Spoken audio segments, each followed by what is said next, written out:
ஆண்டவர் நம்மளுடைய வாழ்க்கையில அற்புதம் நடக்கணும், ஆண்டவர் எதிர்பார்க்க விசுவாச அறிக்கை.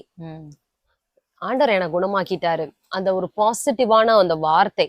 என் தேவனால எல்லாமே முடியும் விசுவாசிக்கிறது ஒண்ணு. நம்மளுடைய நாவல இருந்தோம் தேவன் என்னை இன்னைக்கு வந்து நான் ஆண்டவரை பிலீவ் பண்றேன், எனக்கு ஏசப்பாவை நான் பிலீவ் பண்றேன், என் வாழ்க்கையில இந்த வேலை எனக்கு கிடைச்சிருச்சு, நான் ஏசப்பாவை நான் பிலீவ் பண்றேன், என் உடம்புல வந்து இந்த இந்த இந்த பிரச்சனைக்கு எனக்கு விடுதலை கிடைச்சிருச்சு, ஏசப்பாவை நான் பிலீவ் பண்றேன், என்னுடைய பலவீனங்கள் எல்லாம் மாறிடுச்சு, நான் ஏசப்பாவை நம்புறனால நான் நம்பி இருக்கேன், என்னால இதெல்லாம் செய்ய முடியும், என்னை பலப்படுத்திக்கிற கிறிஸ்துவினால எல்லாவற்றையும் செய்ய. அதெல்லாம் வந்து ஒரு விசுவாச அறிக்கை.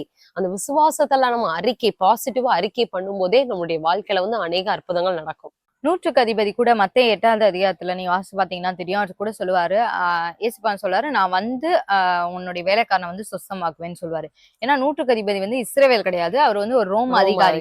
அப்ப அவர் சொல்லுவாரு, ஆண்டவரே நீங்க அங்கெல்லாம் வர வேண்டாம், நீங்க என் வீட்டுக்கு வர்ற அளவுக்கு நான் பாத்திரன் கிடையாது, நீங்க இங்க இருந்தே ஒரே ஒரு வார்த்தை மட்டும் சொல்லுங்க, நீங்க அந்த ஒரு வார்த்தை சொன்னாலே என்னுடைய வேலைக்காரன் அங்க சொஸ்தமாகிடுவான் அப்படின்னு வந்து ஆண்டவர் பயங்கரமா இம்ப்ரெஸ் ஆயிடுவாரு. ஆண்டவர் சொல்லுவாரு, இஸ்ரவேல்ல கூட நான் இப்படி ஒரு விசுவாசத்தை நான் பார்க்கல அப்படின்னு சொல்லிட்டு, அப்ப வந்து அதே மாதிரியே நீ போலாம், உன்னுடைய வேலைக்காரன் வந்து குணமாகிடுவான் அப்படின்னு சொல்லுவாரு.